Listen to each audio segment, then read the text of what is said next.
The Gibraltar Hearing Impaired and Tinnitus Association, together with the Ministry for Equality, held a conference yesterday entitled Deaf Awareness and Access to Police and Emergency Services.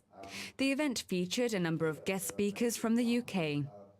I'm a police officer back in Hampshire in the UK, and I've come over to talk about my work as a police link officer for deaf people, or PLOD for short. So it was an opportunity to come over and talk about deaf access to the emergency services. I talked about some of the issues around access, both in terms of when officers arrive, but also with regard to custody and the importance of using qualified interpreters. But we also were able to discuss text access. So in an emergency, how does a deaf person or speech impaired person make contact with the emergency services? I was very impressed. I was having kittens the night before, thinking we're only going to have His Excellency, Chief Minister and a couple of ministers, but no, we actually surpassed the attendance to the Utrecht Symposium, which pleased me enormously because at least it's what's happening today in Gibraltar as opposed to what happened 300 years ago. So I was very pleased about that, and already this morning I've had emails and responses from government ministries and departments which are very encouraging.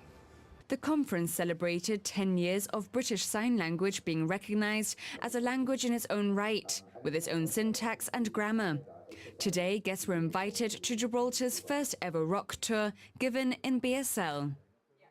Well, I have seen already some improvements here. I was here 2 years ago, and I think things have made improvements. There's still a lot to be done. There's still a lot to raise people's awareness, to improve communication for deaf people, for people to enjoy for the first time today, for example, a tour with an interpreter. We learned a lot of Gibraltarian history. If we hadn't had that interpreter there, we would never have known any of that information. Well, I believe that the conference is very important. I've been living in Gibraltar now for about 3 years. I've seen improvements already. I think it's important to raise awareness of deaf people. People think there aren't many deaf people here in Gibraltar. That's not true. There are actually quite a lot, and we have been trying to get publicity and information out to Gibraltar, things like television, for example.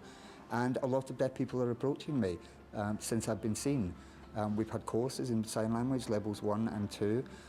We had this big conference that occurred yesterday, which was great, very well attended, and I think improvements will happen from that. And deaf people here really do need that access to things like interpreters, to things like information that deaf people need, and they're just not really the services, and you can't just carry on relying on hearing members of family and people like that. And I think here in Gibraltar it's time to change, and it will be slow, but I think we'll achieve it. And what about in terms like, for example, the rock tour today? You live here in Gibraltar, but this is the first time you've had a rock tour in sign language. So how did you enjoy that experience? The experience was great today because people who are deaf or deafened or don't use speech, you know, we all were able to be together. It was an opportunity to have a sign language interpreter there. We could all watch and gain the information about the history of Gibraltar. Lots of things that I didn't know, things that had never occurred to me, information that I just never had. I've lived here for years. I grew up here originally, and it was really amazing that I just did not have access to that information. My knowledge was very limited. So the interpreter was able to allow me to have the same access that hearing people have by listening. GHITA will be holding a tinnitus lecture on the 2nd of December.